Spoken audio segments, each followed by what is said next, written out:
Well. Did you miss us? It's been a minute. It's only been actually, how many minutes has it been?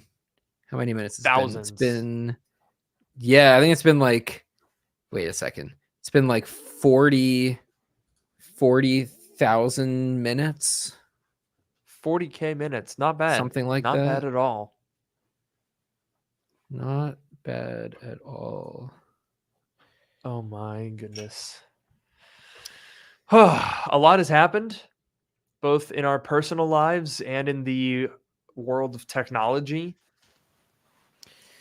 Yeah, I think there were a couple weeks of like the sort of the summer tech drought where there wasn't that much going on, but things have been heating up a bit lately, it seems. So we're back in at a good time to talk about some of the stuff that's happened over the past few weeks. Yeah, honestly, the timing is pretty good because we did skip over a lot of the boring stuff. Granted, it wasn't like it was a boring summer. I mean, a presidential candidate was shot, another one dropped out of the race. There was like an earthquake 3 days ago. I feel the Olympics happened. I feel like the world has changed since we've been gone, Noah. I know, it's like not even the same place anymore. I hope we still have a place here, you know. Well, we are the place. Whoa. If you think about it. Don't think about it for too long. And here we go. The biggest story is that Apple finally killed off the USB super drive. Let's pour one out. Let's do a moment of silence for the USB super drive. Damn. I think I still have one. That's not very silent. We're supposed to do a moment of silence. Okay, sorry. All right, we'll do a moment of silence. Inwardly, and then we can reflect outwardly. Okay. All right. All right, very good. Okay. Thank you. Yes, thank you. Please return to your regularly scheduled programming. I think my mom still has one of those somewhere in our house. Oh yeah, I think we've got at least 4 of them because my dad would always lose them and then buy another one. Wow, you guys he really needed his CDs, I guess. You have no idea. There's always some tinkering going on that involves converting one legacy medium to another one, you know? It's a dad thing. Classic. Yep.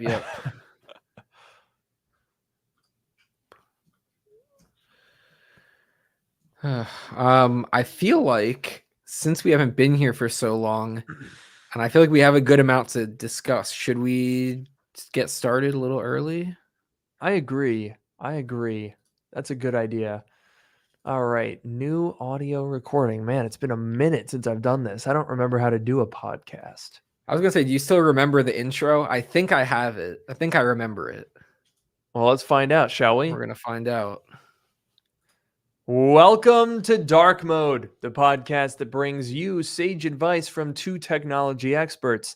And that's not just what we call ourselves. It's what our moms tell people when every single year they talk about buying a new iPhone in August. I'm your host, Luke Miani. And I'm your host, Noah Rubin. On this show, we take questions from listeners, attempt to answer them to varying degrees of success, and maybe even have a laugh or two along the way. And we just nailed that. After a month, we just nailed that intro. Wow. Pretty good.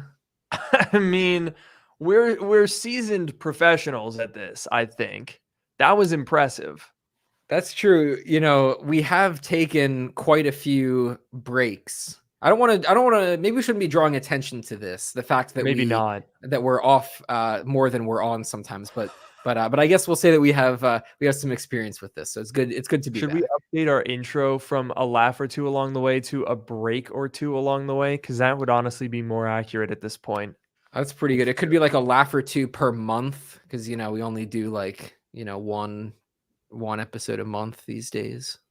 Yeah. In fact, speaking of which, Noah, would you care to break the bad news to all these nice ladies and gentlemen?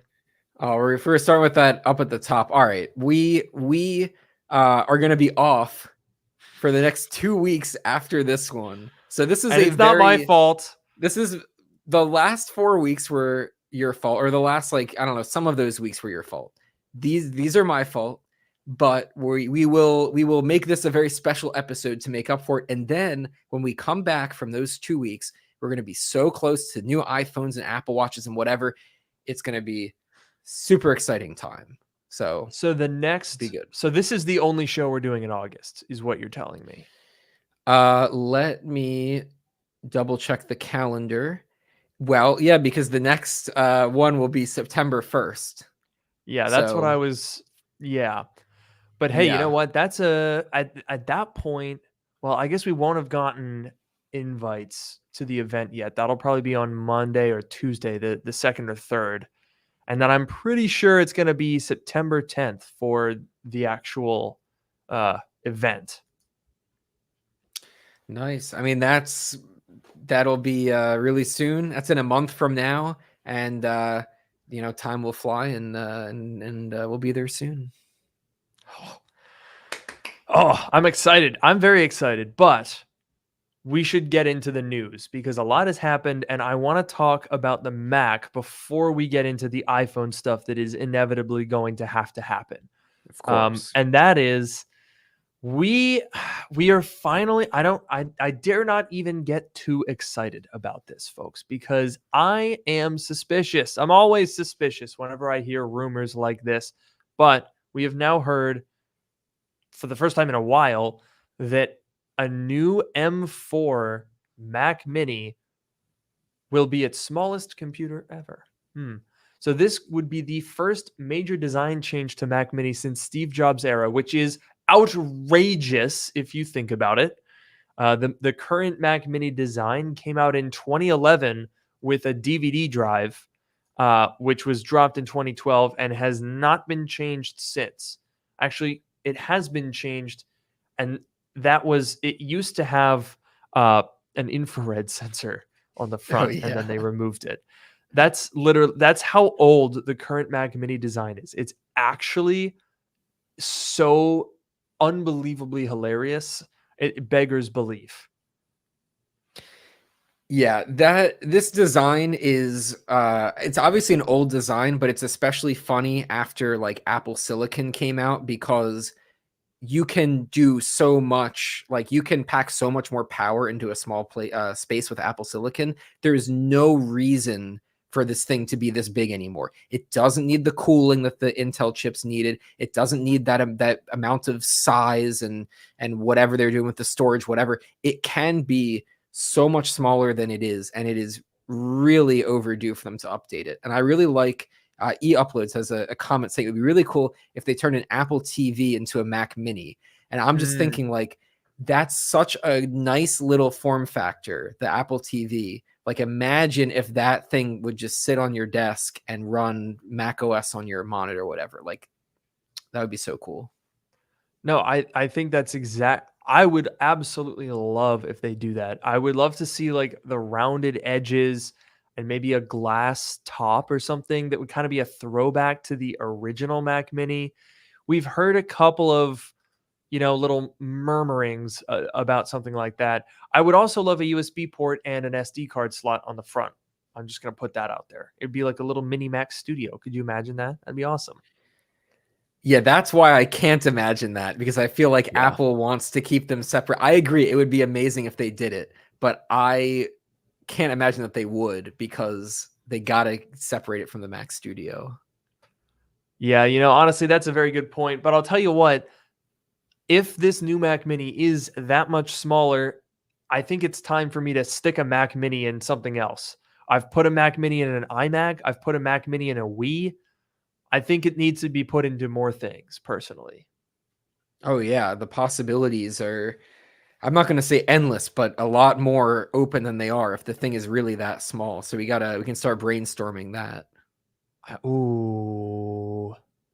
Oh, I want to make a handheld Mac Oh, interesting. Mini. I don't want to get too ahead of myself, because there were rumors like 4 years ago about a new redesigned Mac Mini, and I saw CADs. I laid my eyes on CADs and what looked like very, I mean, it was real. It was an actual thing that Apple was testing, and it never came to be. So who knows? But the current Mac Mini, like you said, is ridiculously outdated in its design. The board fills up a third of the interior space, and the rest of it is just leftover parts that they used from the 2018 Mac Mini. So it has a 150 watt power supply for a system that can max out at 65 watts, right? Like it literally, it's in a MacBook Air. It can run on 30 watts, and they have a 150 watt power supply for no reason. There's a huge fan. Again, no reason for that. It's an M2 chip.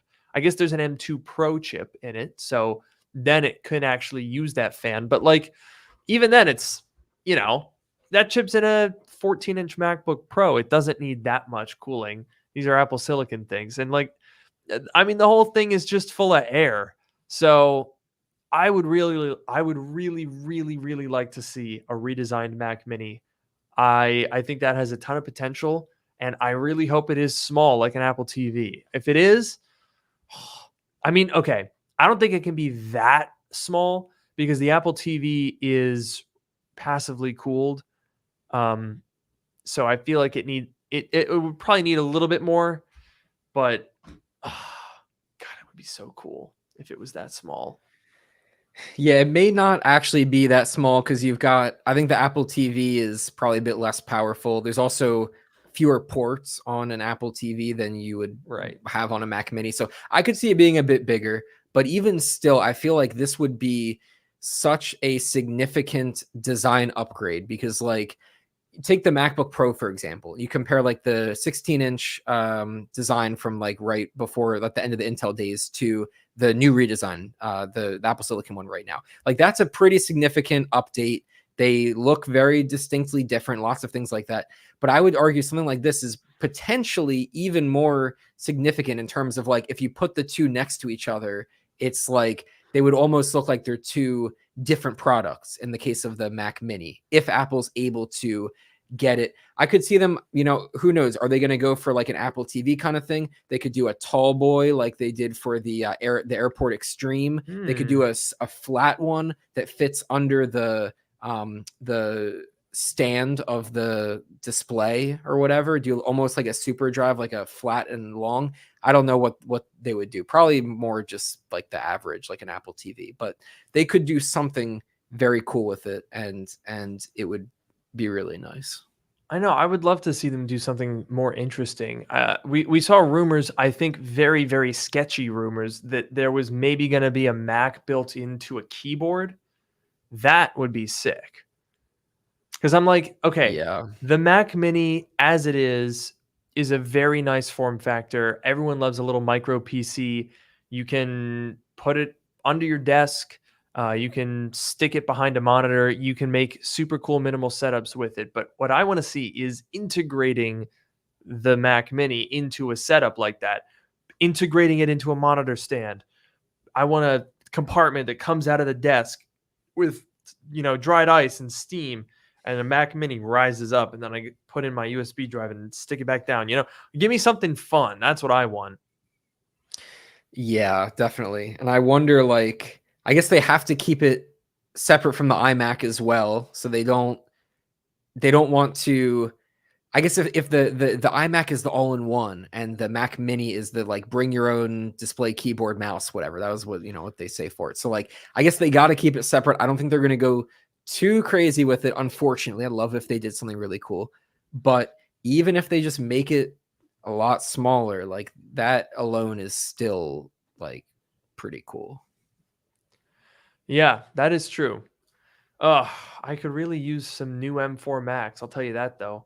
It's kind of surprising that we still haven't gotten anything like any Mac at all. That's surprising. Yeah, I was kind of surprised that they put M4 on the iPad that soon. I guess that was like the first like a new that was the first time that a new M series chip started on the iPad, right? before they would come to the iPad later, I believe. Yes. Yes. I think you're right. Yeah. Well, technically or at least since Apple Silicon, yeah, there have been a couple of times where the iPad chip was like ahead of the curve or something. But yeah, since the Apple Silicon transition, it's always gone the other way around. I think that was a sign from Apple. They're like, please buy the new iPads. But honestly, it's crazy because we've had the M4 chip for months now, and it doesn't even really like have the same kind of impact because it's on an iPad. So who cares? Like, it's kind of weird because I'm like, oh, I can't wait to test the M4 chip. Meanwhile, I have one over there. It's just pointless because it's in an iPad. Yeah. That's like, it's weird because I get why it's not in the MacBook Air, because the MacBook Air was updated like not that long ago with M3, but like the Mac Mini, obviously we've been talking about that. That's one that's, in need of being upgraded. I guess the iMac was updated somewhat recently with the M2 or M3 or whatever is in it now. So I don't know, but there's a few computers that haven't been updated in a bit that they could put M4 in. What's interesting is I wonder how long it's going to be before we get another Ultra chip, because we did not get an M3 Ultra, and I don't think we're going to. So the question is, do we then start? I guess we're going to start on an M4 chip. I would assume maybe in October. I feel like there has to be a Mac event this year. Like I I I don't see this year ending without any new Macs, especially considering the M4 chip already exists. Yeah, it is really weird because I feel like it kind of throws off the cycle that, like, even though the M4 chip launched on the iPad and it's not in any Macs yet, it's been out for a while, which means, like you said, it's hard to do an M3 Ultra because there's already an M4 out, so it sounds outdated, even though obviously it's more powerful. But then the M4 has been out for a while, so you can start doing like the Pro, Max, Ultra, like whatever. But then like the M5 has to come out at some point. Apple's going to want to update the iPad at some point, and then it just gets like, I don't know. The timeline gets a little bit weird for them, I think. Yeah, that is definitely a bit odd. I'm very confused by the whole situation. I don't know why Apple can't just, be normal for once. They always like to make everything as complicated as possible and not make any sense. So, yeah, that's always fun. But I guess, the other thing that we have to talk about Mac related before we get into iPhone stuff is, as weird as it is to say, we're not that far away from a presumptive MacBook Pro redesign. As weird as it is, the current generation MacBook Pro is going to be turning 3 this fall, and typically Apple is on like a 4-year cycle when it comes to their main MacBook generations. Now, previously that was extended because of butterfly keyboard plus switching to Apple Silicon. So that was a weird cycle. That was the Touch Bar, which ran from October 2016, until technically October 2021. So that was 5 years.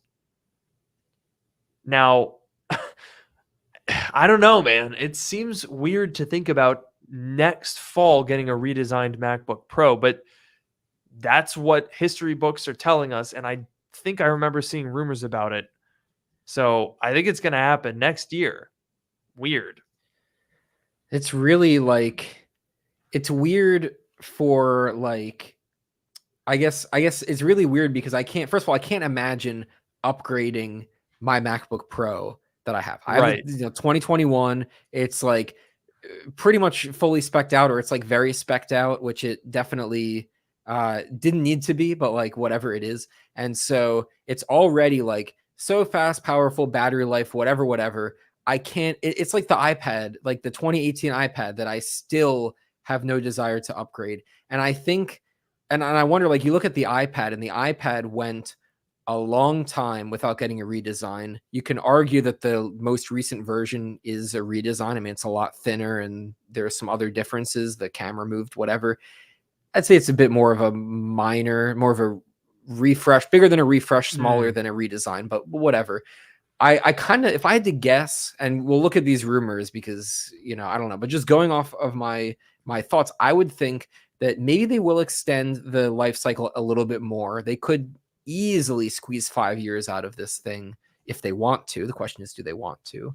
And then I wonder if the next MacBook Pros come out are going to be sort of like that iPad where it's like more than a refresh, but maybe less than a redesign. Because I can't imagine, like Apple Silicon hasn't gotten that much better that like they can do something drastic, of a change. Yeah. Well, and that I think is probably why the redesign would make sense. Like this article here is quoting from a Ming Chi Kuo report, and there was a significant decline in MacBook shipments last year. They did the M3 chip sooner than expected. That is in October. That did in fact happen.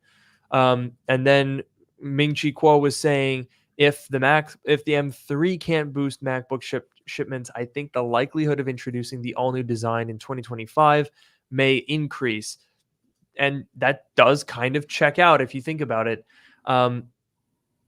As you mentioned as well, there's not been this massive increase in the performance of Apple Silicon, nor, if I'm being honest, is there that much of a need for it because these chips are so good. I mean, you're on an M1 Max. I actually am working on a video where I bought an M1 Pro, and it's like totally powerful, usable, more than usable. It's more than most people need, even still. So maybe a new design is something that would get people to upgrade. Like I know you're in a position, right, where you've got your 16-inch. You spent, $3,800 3 years ago. So you're not exactly like itching to get rid of it, but you have also thought about downsizing. You've thought, this one's a bit big, a bit heavy. So if theoretically, end of next year, Apple were to come out with a design where let's say they shrink or eliminate the notch, they switch over to OLED panels like we have on the iPad, with ProMotion, of course, maybe a thinner design, some new Apple Silicon and M5 Pro and M5 Max, and different design and some other features. Every design generation has its own set of features. Would that tempt you, or are you just not interested in buying until your computer breaks or is like too slow? Yeah, I think so. Yeah, I have. I think we talked about this, last episode, aka like a month ago. But I have been thinking about getting a MacBook Air, just going the total opposite direction, 16-inch MacBook Pro to 13-inch MacBook Air, just because it's so much like thinner and lighter, and obviously it's not as powerful, but I realistically don't need that much power. So I think, but here's the thing, even that I've been thinking about this for a while, and obviously the MacBook Air is less expensive than a MacBook Pro would be. Even that, I still haven't done it, and I'm not realistically planning to. Every time I'm like getting ready to travel somewhere, I'm like, ooh, it would be nice if I had a MacBook Air. It's like, whatever, thinner, lighter, easier to travel with, whatever, but I never do it. So would it realistically tempt me? I would think about it, but I'm not sure that I would actually do it, just because it's like you said, that I spent a lot of money on this computer and it still works perfectly fine. And it's very hard for me to the activation energy to get over that hump and like actually do something. And that's what you were saying and what the article was saying is, I think a lot of people are experiencing that same thing, and that's why the sales were falling, and that's why Apple's trying to do something about it. Yeah, I mean, that's it, right? You've got, also, I just noticed that Genius Bar, oh, look at that. They're glazing us. Oh Look, yeah. I make no bones about it. We don't have sponsors. We don't have the listenership of Genius Bar. I think we know who the best Apple podcast is. We're the real ones though. We're like down in the trenches, like fighting for our lives over here. Yeah, yeah. I think this is Sam. Someone said, "Oh yeah." Someone asked Jern or Sam. Oh, they're editing their episode right now. Oh, look at that. Oh, very exciting. And they admitted, I don't know who is. They admitted that they aren't the best Apple podcast. I don't know if that's us or them. Who even knows? But I'll tell you what. I know someone who's going to buy that new generation MacBook Pro in a heartbeat. You Well, yes, but and and Sam. Sam,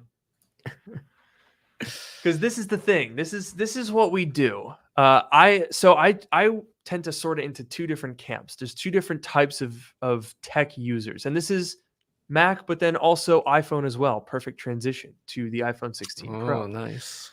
There are people who upgrade based on excitement, desire, and features, and there are people who upgrade based on cost and also perceived end of life. I have friends who will only buy a phone if they crack their screen and it's not worth fixing it, so they'd rather get a new one, or their battery is so dog shit that they literally can't survive anymore and they just need something new. But then I also have other friends or Oh. Uh-oh. We're never gonna know. What does Luke have? His other friends or dear. what? I had Other a friends or what? moment. You know, when you accidentally brush the magic mouse with a single finger and it's like, oh, yep, you're going back a page and then you're gone. Yeah. Anyway, Yep. as I was saying, I do have other friends who, or my dad is a good example of this, where he's not, he's not like me. He's not getting the new phone every year or even every other year. But when USB-C came out, he was like, oh, I really want that. I'm doing it. I'm getting the upgrade. So he went from the iPhone 12 to the 15 Pro. He's probably not going to get a 16 Pro or a 17 Pro or an 18 Pro, but he's a feature user. He's like, I will buy a new phone when it has this thing. So I guess those are the three camps: simps, smart people, and what's the Scrooge? That's what it is. Hmm. And people are like, the day my phone catches fire is the day I'll get a new one. I'm like, okay, whatever you say. Yeah, I guess I'm in the what was the first category? The simps.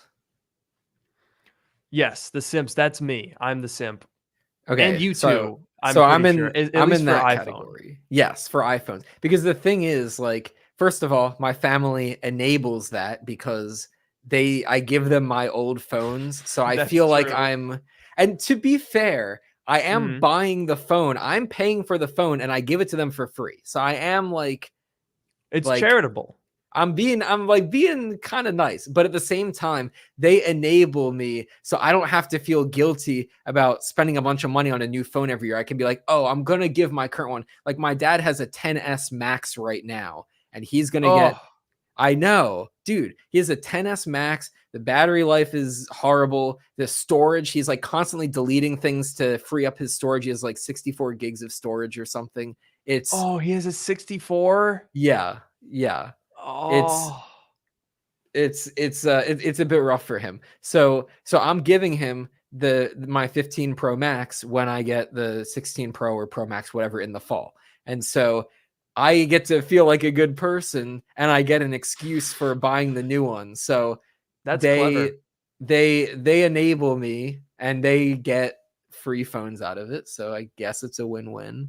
Here's my Yeah, I mom mean, I saying wouldn't be get complaining.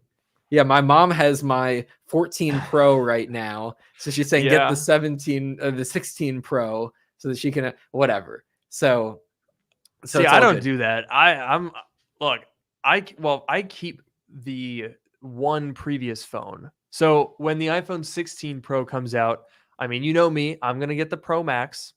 I always do.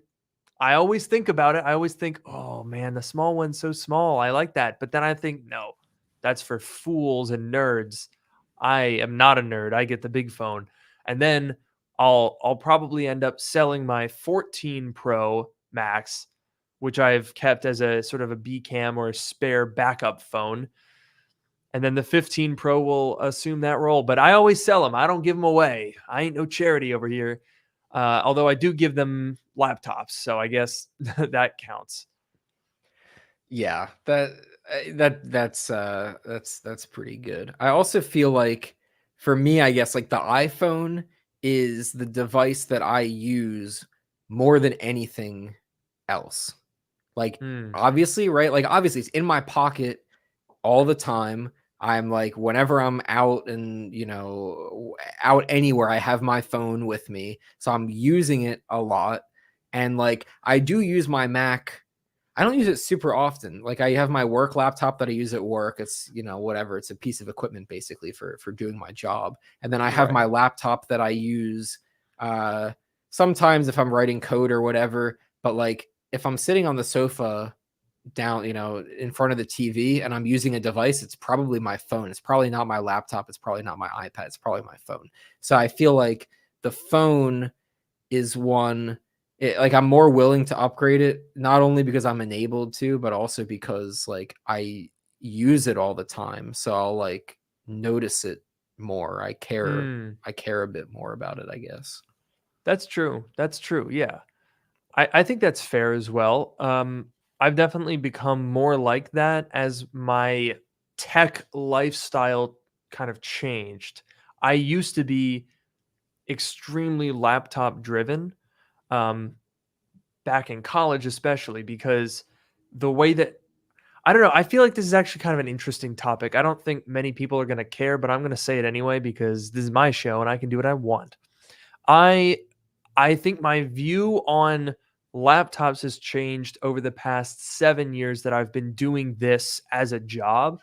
Well, it wasn't a job 7 years ago because I had 1,000 subscribers, but when I was initially doing YouTube, it was going out of high school into college, and so the laptop was literally the center of my universe, right? That is where I did all my work. I brought it to class. I took notes on it. I had textbooks on it, and I edited all of my videos, did my research. Everything was on that 15-inch MacBook Pro. I had a gaming PC, like a desktop, so that's what I would use to like watch movies when I would invite friends over. That's where I would play games, obviously, but I didn't really. It was more recreational and not work related. Then in the middle of college, I finally got an iMac because I once I was not living in dorms, I had a little bit more space, and by that I mean I had a corner of a room instead of a corner of a shipping container because that's what going to a roommate apartment as opposed to, you know, being in a dorm room is like. So then I had an iMac which I could do my editing on, but I was still using the laptop daily every single day, moving it around, bringing it with me. So I wanted battery life, I wanted performance, I wanted screen size. But then by the time it was like we got to like COVID time, by that point the channel was bigger. I had an iMac Pro, so I was no longer doing pretty much any editing work on the laptop. And that's when the Apple Silicon transition started, and then the I think it sort of shifted the priority because the laptops had become so powerful. um, you didn't really need the big beefy MacBook Pros to have a good experience with a MacBook. I mean, go back to 2018-19. If you were buying a MacBook Air, you better hope you didn't have to do anything too demanding on it because it really was only good for web browsing. It was like a Chromebook, effectively. But by the M1 time, it's like now I don't use laptops all that often because I'm working on a desktop from here. I don't really go I don't go to classes anymore. I don't go to like another location. So I use laptops frequently, but not out of necessity, if that makes sense. I use them because I like them and I want to test them. So it's kind of weird uh, to have that shift in what you do. And I know you had that with your iPad that you used to use a lot. I used to use my iPad, yeah, a lot. I got it in what was like November 2018 when it came out, whenever it came out, and I used that a lot. I also did use my laptop a lot. This is the interesting thing that I was thinking about with what you said. So there was a period, I know I've talked about this on the podcast a long time ago, but there was a period of like maybe it was like 2 months where I did not have my laptop, my Mac, because it was like a 2017 MacBook Pro, and it like it fried itself. I didn't do anything to it, just like it broke, and I had this horrible experience getting it repaired. They ended up replacing it with a 2018 MacBook Pro. All this stuff happened, whatever. But the point is, The famously not overheating 2018 Core i9 MacBook Pro that was oh very yeah, good. yeah. Well, that one didn't stick around for too long because thankfully Apple Silicon came out. But Although yeah. actually, that was 3 years. That was as long as you had your current MacBook, and you were itching to get rid of Oh, that one. You were like, I can't wait to be done with this thing after 3 years. And now things are different. that is true. That is true. Apple Silicon was a huge leap that I was very excited to get Apple Silicon and all that. But I think the interesting thing to the topic you were discussing is during those 2 months that I didn't have my laptop, it was like pretty rough for me because Mm, I forget if I had my iPad at that point or not. I forget when it happened. I kind of feel like it might have happened I right think you before did. I did have my iPad. I don't know. I think that you got the iPad while this was all happening because I remember you being without a laptop in that fall, and it was like Mm. late October when the iPad came out, and I think you got the replacement laptop sometime in November. You know what? You might be right. But I remember I also had a ThinkPad laptop that you gave me. Hell Um, yeah. and that was but I remember I was like, it was like really hard for me to not have that laptop. It like because I was like, in college, I was going to classes, whatever. And even if I brought my iPad to the classes, I needed my laptop to like, that's where I would do my actual work. If I'm like writing a Mhm. paper or writing code or like whatever, I need the laptop. And so thankfully I had the ThinkPad that was fine. But the thing is that I think now, if the same thing happened where my laptop fried itself and it was gone for 2 months, I think first of all, I'd probably just buy a MacBook Air. That would be my good excuse to have one, to get one. Yeah. But like, even if I didn't do that and I was without a laptop for 2 months, and I don't have a desktop, I have a 2016 gaming computer that I never use. I'm not really going to use that. 20 But like, even if I didn't 2016. have a computer, I would be a lot less affected by it now than I was when I was in college. I think that's the point that I kind of agree with you that I Mhm. also use my laptop less often than I did in college, I guess. Yeah, it's weird. I think it's a lot of it is a post-COVID thing. I think laptops became a lot less necessary when people were more used to like having a desk set up at home. I know a lot of people who use laptops basically just in a dock, and that's fine. Even back in the Intel days, there were a lot of people that did docked lifestyle, just because the 10% of the time that they needed to move around, it was nice to just unplug it and go and not have to have a separate device. So like, yeah, totally makes sense. That's why every once in a while I'll find these used MacBooks in really, really good condition with like 8 battery cycles. That's why. It's because it was just in a dock its whole life. That's how those things come around. Yep. But you know, it's weird because I think I would have thought personally that coming out of COVID with the changes that we've both described, that laptops would have seen weakening sales and that desktops would have seen more emphasis. But weirdly, Apple has kind of not done the best job with their desktop situation. We'll call it a situation because what have they done since Apple Silicon came out? They killed off the 27-inch iMac and the iMac Pro, two stalwart devices that were used by tons of people, from graphic designers to video editors to programmers. They just killed it.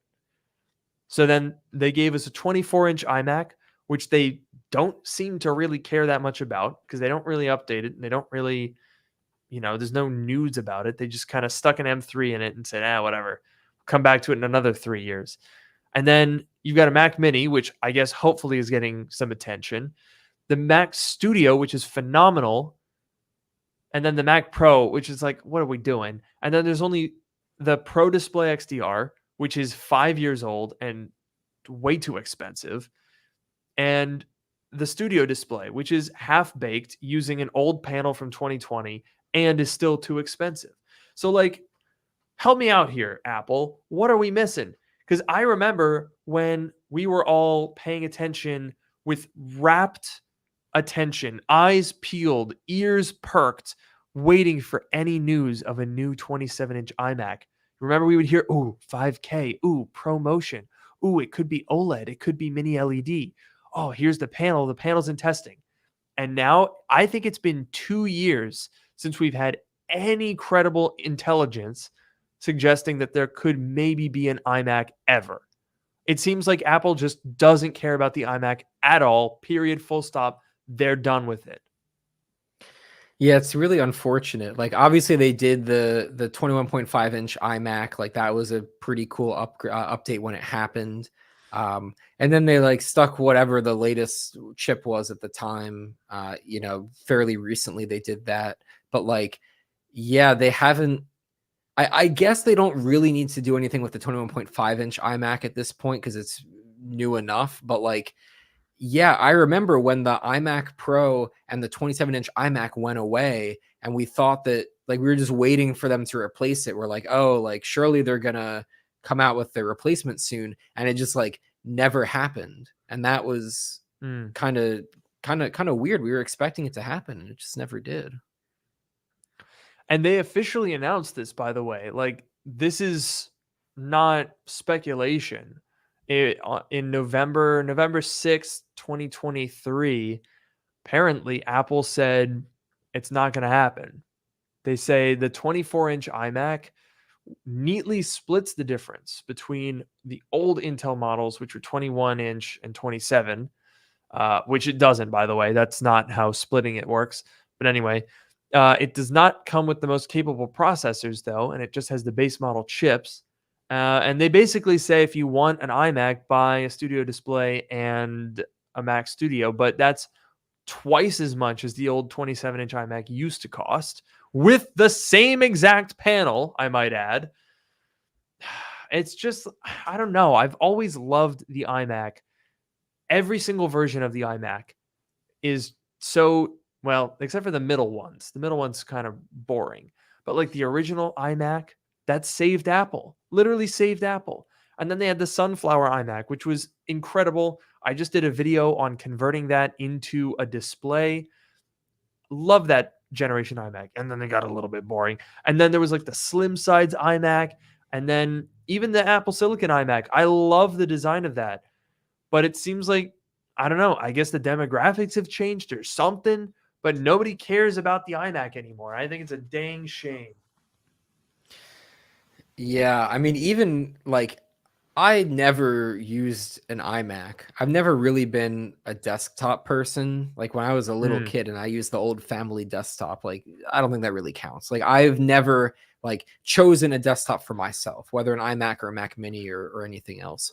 But even still, I feel like a lot of people like those computers. Even if I don't really care about them, a lot of people really like them.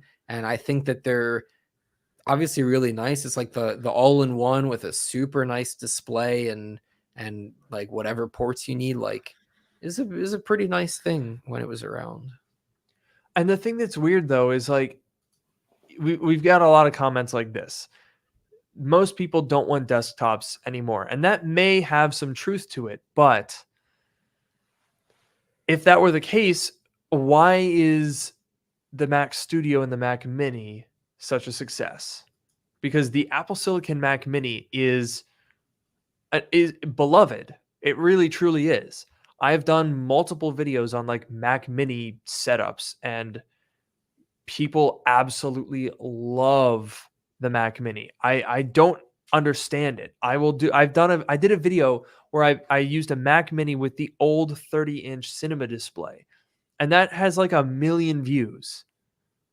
And I was like, what the heck? They're like, people love the Mac Mini and the Mac Studio. I mean, the Mac Studio is fantastic.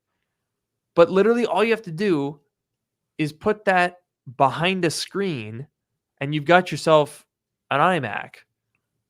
And I still think people would buy it. I mean, I don't know, maybe there's something about the components being attached to each other that puts people off. And I get that, right? You can buy a Pro Display XDR. Maybe you used to use it with your 2019 Mac Pro, and then you use it now with your Apple Silicon Mac Studio, but you kept the display and you didn't have to buy a new one. That's nice. But you are paying more for the computer without any display attached to it, let alone the included mouse and keyboard. I don't know. I personally think that Apple killed the 27-inch iMac because the margins weren't very good.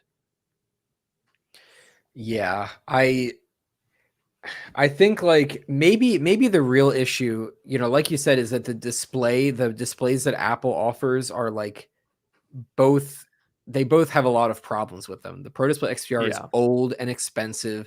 The Studio display is not super, I mean, whatever. It's like too expensive, and it's, kind of an older panel, whatever. I wonder like if Apple improved, like imagine if they launched a new Pro Display XDR that was, new and improved. It was less expensive. It's still going to be very expensive because it's a very fancy monitor that fulfills a specific purpose. But let's say that it was less expensive. And if they did a studio display that was also nicer and less expensive, let's say that they fixed their display market. And then you have 2 display options, and you have, I guess, 3 computer options. You have the Mac Mini, the Mac Studio, and the Mac Pro, if you want to count that. And then the question is that enough? Would you still miss the iMac? I think some people would still miss it. I think maybe you would still miss it, but would that be enough to sort of satisfy you and as far as Apple in the desktop game, or is it more than just the displays? I mean, honestly, yeah. If they were to make an actually competitive display, then I guess I'm a hypocrite, because personally now I'm a dual monitor guy, so I would rather have the monitors separate from the machine. I mean, if Apple were to make an ultra powered iMac and a monitor that looked the same as the iMac from the front, boom, I'm sold. That would be my ideal. I would love if they made, so imagine this. I'll just lay out my ideal scenario, okay?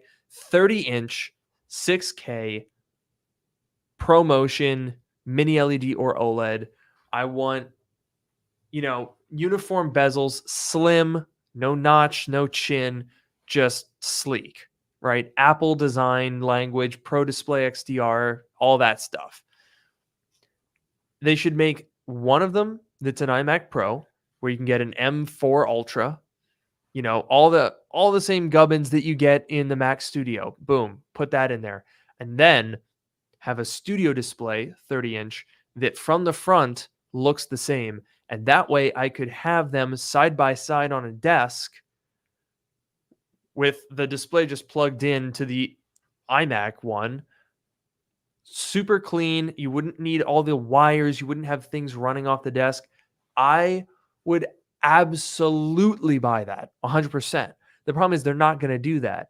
And the problem is an iMac is a standalone thing. It doesn't fit super well into any setup other than just having an iMac on your desk. And that used to work for me. I even used to have two iMacs next to each other. That was my old setup before the uh, the Mac Studio.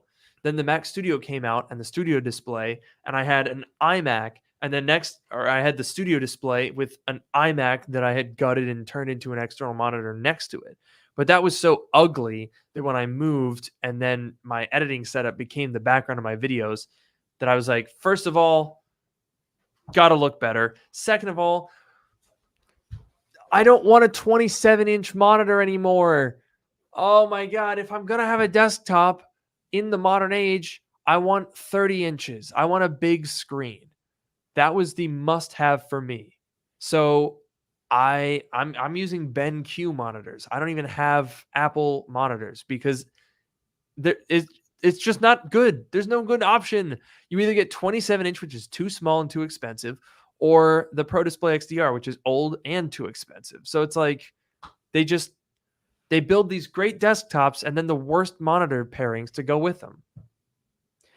Yeah, see, I think based on this discussion, it seems to me like Apple's iMac strategy might actually make sense if their monitors made sense. So like they have the iMac, they have the basic iMac, and you see iMacs all over in like reception desks of any store, dentist office, whatever. Like that's a very common place to see them.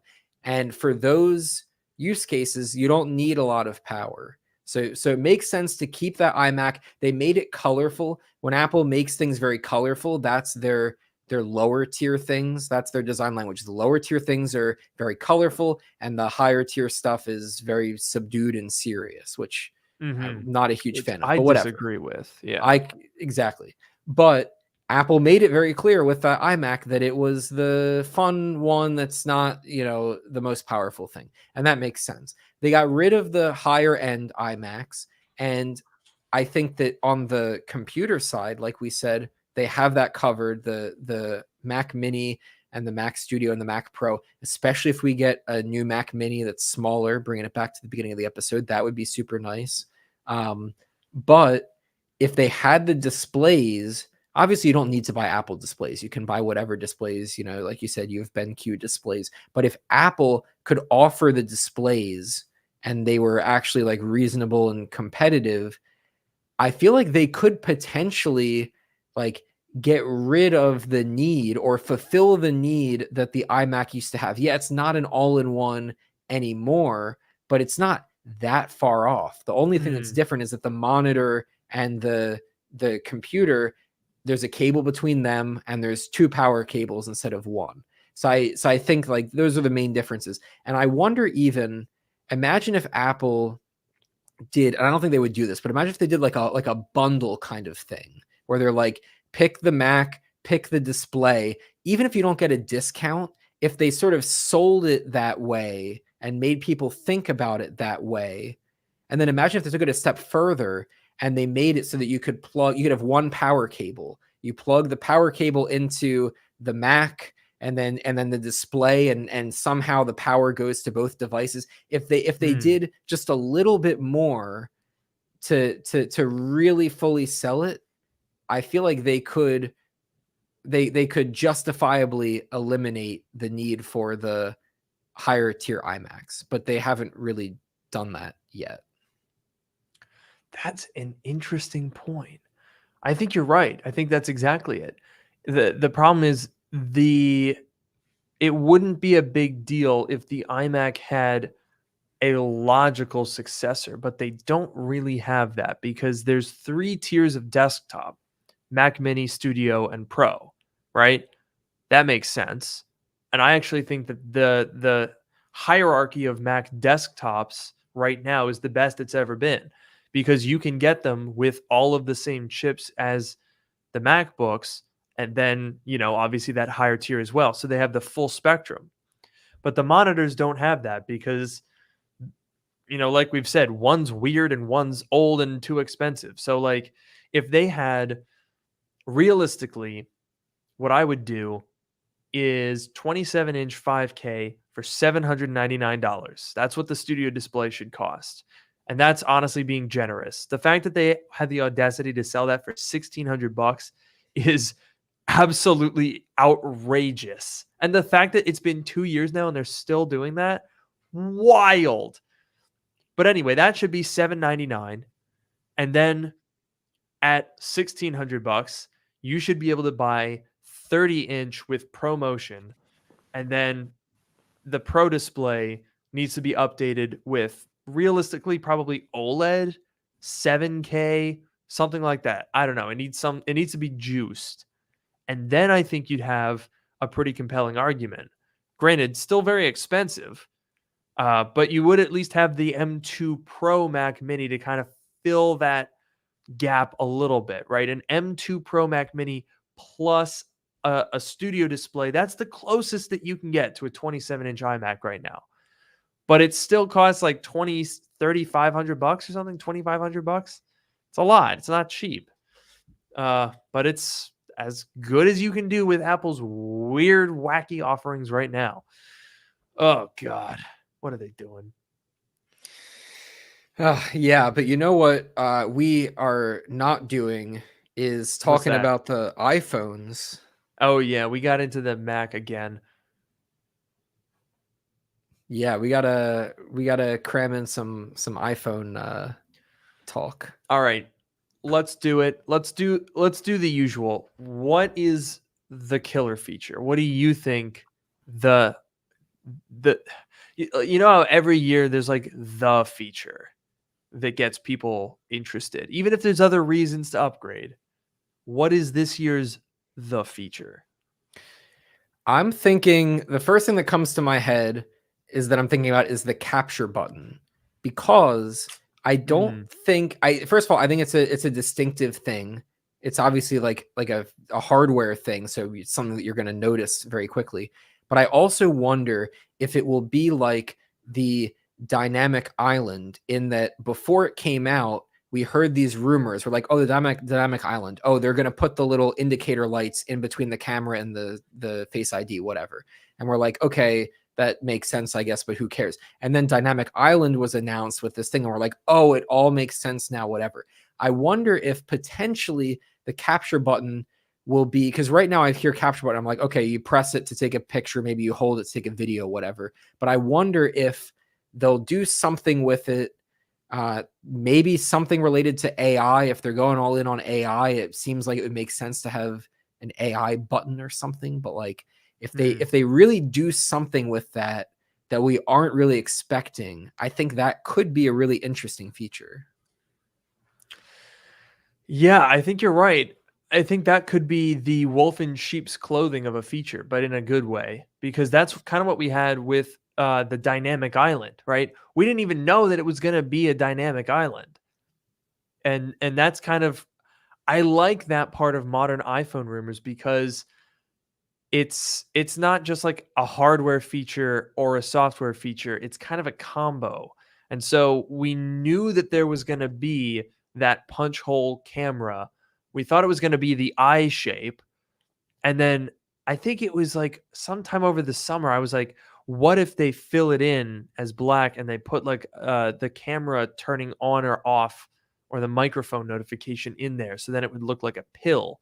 And I thought it was very clever for that. But then they totally one-upped us with a really cool feature, the dynamic island. So I think you're right that the capture button could have the potential to be a really, really interesting feature, even if it literally is just like, hey, there's another button now. Yeah, exactly. I do wonder, like, there's obviously the action button, and that, at least for me, was not particularly interesting. I have it bound to the camera, and I do actually occasionally use it, especially if I'm like at a concert and I want to get a quick picture or video. Sometimes I'll rebind it between picture and video, and sometimes it's nice. I can pull my phone out, hit the button, and whatever. But like, that one didn't really move the needle. That was one that like that was obviously like one of the major features of the 15 Pro. Didn't do that much for me personally. So I wonder if the capture button, obviously it's another button, maybe it'll just be the same thing, but I feel like there's a potential for Apple to do something more with it, because it's that thing, like you said, the hardware and the software. If they can, the action button's just okay, you hold the button and you pick what it does. Like, that's pretty straightforward. But there's a lot of things that Apple could potentially do with the action button with the capture button in software that could make it more interesting. So that's kind of what I'm hoping for. Yeah, and I'm really hoping that will be the case with more than just that button, because honestly, I think, at least from my familiarity with the top line rumors that we've been hearing, honestly, it seems like this year's kind of a low key year. Yeah, I was trying to think of, obviously the capture button is one, and then like I guess the bezels are supposed to get even thinner, which is always cool. I like like what it. else was there? Nothing crazy. I mean, again, we've heard camera improvements, but that's something that typically doesn't get leaked all that often. Because obviously the cameras externally don't look any different. So we need Apple to tell us about that. But we haven't heard like megapixel increases or telephoto increases. I'm hoping they'll bring the 5X to the iPhone 16 Pro, not just the Pro Max, but who knows? I do like the 5X. I think that's a nice feature. That was one that was a big deal for me.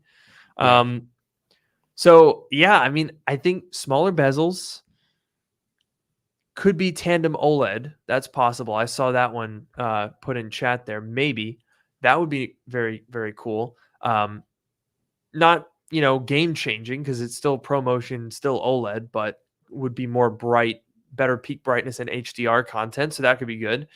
There was, I had forgotten about this.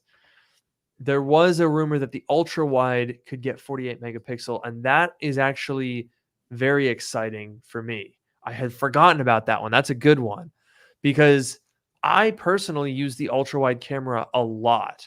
I use it all the time. I love the ultra wide camera. I shoot videos on ultra wide. I shoot pictures on ultra wide. It is a phenomenal camera. That was honestly one of Apple's best moves, introducing that. But it's always been a little grainy and a little bit like, you can definitely tell that the quality is degraded. And this also helps solve another issue that they've had since introducing the 48 megapixel main sensor, and that is that stupid macro mode switching. Whenever you try to take a picture, 8 to 10, maybe 12 inches away from something, it always switches to macro mode, and then it crops in on that 12 megapixel ultra wide, and it looks so unbelievably bad that I honestly can't believe that they've shipped 2 generations of iPhone with that bug, glitch, flaw. It's awful. So I'm really hoping that they fix the ultra wide, because then it would ostensibly fix that as well. Yeah, I guess I very rarely use the ultra wide. Maybe I should use it more, but I feel like I only use it when I need to. Like if I'm in a enclosed space or whatever and I can't capture everything, then I'll use it. But yeah, I guess like it makes sense. Every year there's usually some kind of camera upgrade. I agree the 5X is nice. I do use the 5X quite a bit. It's whatever, taking pictures of things from far away, concerts again. It's a great place to have that. So I really like that feature. But yeah, I don't know. So it's like cameras, capture button, bezels. I don't know, maybe different color or something. Yeah, it doesn't seem that crazy. I'm hoping that there's a dynamic island moment, as we'll call it, where there's like something big that we and maybe the capture button will be that something that we don't expect, and it happens and we're like, okay, this is actually kind of cool now. Yeah. I really hope. I really, really hope. I'm trying not to get my hopes up too high, because basically Apple's strategy with the iPhone lately, and it's smart, don't get me wrong, is every year is incremental. It's exciting enough that you don't say, well, it's completely boring, but it's not too exciting because I think Apple realized that super cycles equal bad. We don't want a super cycle. We want every year to be a little bit of an upgrade to try to get as many people to upgrade as many years as possible. Now, that's not necessarily to say that they're trying to get everyone to upgrade every year, right? That's not necessarily realistic. But I think, and this is unfortunate, right? This is the business side of Tim Cook's leadership as opposed to the excitement side of Steve Jobs' leadership, right? And that was basically, let's not try to have everyone buying at the same time, because then what happens is, oh, iPhone sales are up 30%, but then the next year inevitably they're down 30% because everyone just bought the iPhone last year. So I think Tim Cook, being a very savvy businessman, knows that it's better to sell roughly the same amount of iPhones every year with a more gradual and stable increase. Every year they're selling to all three of those categories, right? Every single year, you've got simps like us that will buy the new one just because they changed the color. I even had a few friends that bought the green iPhone 13 and they already had an iPhone 13. I'm like, damn, you got two iPhone sales in the same generation to the same guy. That's a simp. Then you've got, the wise guys who are like, okay, my iPhone 13, I'm going to give it to my son, sell it on eBay, trade it in, whatever you have it. I like the new features. This is what I've wanted. And then you've got the Scrooges. That's my mom. Her battery is not doing so hot. I said, hold on. She's charging her phone 5 times a day. I said, hang in there. Just 1 month to go. You can do this. She's like, I don't know. It's not doing so well. I need a new phone. I said, wait, not in August, please. Please don't buy a new phone in August. I beg of you. Wow, you're a savior. I am putting in the work. I do what I can. Geez. But yeah, no, I agree. It's pretty clear recently, the past couple generations, that Apple has really gotten into that groove of, the new iPhone has some nice features. It's not boring. It's never a completely boring year, but it's never a super exciting year for the past while. I would say it seems like maybe the 16 Pro will be a bit less exciting. I feel like the 15 Pro was like, USB-C was pretty cool. Titanium's pretty cool. Action button I thought was pretty cool. Don't really use it too much, but whatever. And thinner bezels, whatever. I feel like the 16 right now it looks a little bit less exciting. We'll see what Apple actually announces, but overall, it's, I think, within the margin of error for sort of Apple's strategy for the past few years. Yeah, I don't like it any more than anyone else. I get it. I totally understand why Tim Cook wants to sell a roughly similar amount of iPhones every year and not, rock the boat with a big super cycle. That's what happened with the iPad. Clearly was not good for their business overall, right? So I can understand where the limitation of a super cycle is. But, I would like something interesting. We've heard iPhone 17 Slim, which seems very weird to me. That's not relevant this year, but next year, supposedly, there's going to be like an iPhone Air. And I'm like, I don't understand that. Have you heard those rumors? I think I saw something very briefly about that. But yeah, does the iPhone It really doesn't make need an any Air? sense. Exactly. I mean, so I gotta pull up an article on this because, quite frankly, why? What is the point? it's a thinner, but it's gonna slot somewhere between like an iPhone 17 Plus and a Pro Max. Why do we need another iPhone in that gap? Like if if you want something cheaper than the Pro Max, why would you spend a little bit more to get the slim one? But then that slim one wouldn't have all the features of the Pro Max. So it just doesn't seem like it would have a very broad appeal to me. Yeah, I'm not, and especially after like there was the iPhone mini and Apple tried that and it wasn't very popular and they killed that off. There was, I would think, arguably more of a market for that because it's like actually a different size that you couldn't get before, and that didn't do very well. I'm not sure why this would be any better than that. So here's what Gurman is saying the sales pitch will be. If you want something snazzier than a standard iPhone, but don't really need the performance, screen size, or cameras of a Pro model, you can get something that looks cooler while still having the specifications of a regular iPhone. Now, okay, I kind of get that. It's the wording of this article seems to imply that this is sort of like a replacement for the iPhone Plus. Like I think we all understand regular iPhone, Pro, and Pro Max. I get it. But the mini didn't really work. The Plus hasn't really worked either. So maybe a slim could make some sense. But Gurman says that it is just a step to something better. Eventually, they want to squeeze the power of a Pro model into the thinner design, but that won't happen until 2027. Why is everything taking so long to happen, first of all? But more importantly for this discussion, why?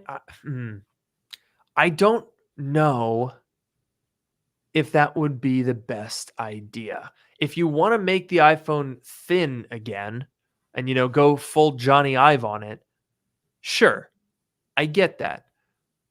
But also, it seems like a slim iPhone would probably suffer in battery.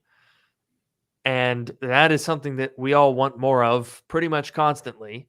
So I don't know. I don't know how I feel about the slim. Yeah, I guess I kind of get the idea. At first, I was confused. I'm like, there's no way they can have 5 iPhones, the regular Plus, Pro, and Pro Max, and like a Slim. If they're getting rid of the Plus and this is basically the new Plus, I guess I could see it. I could also see if it's the size of the Plus and it's thinner, they could still, maybe they have the same amount of battery life as the regular iPhone, the regular 17 or whatever phone it is. But it's thinner and it's larger, so whatever. I still agree with you that people generally want more battery life, and so I'm not sure if that's a great compromise, but maybe some people want to. I don't really see a need for the iPhone to be thinner.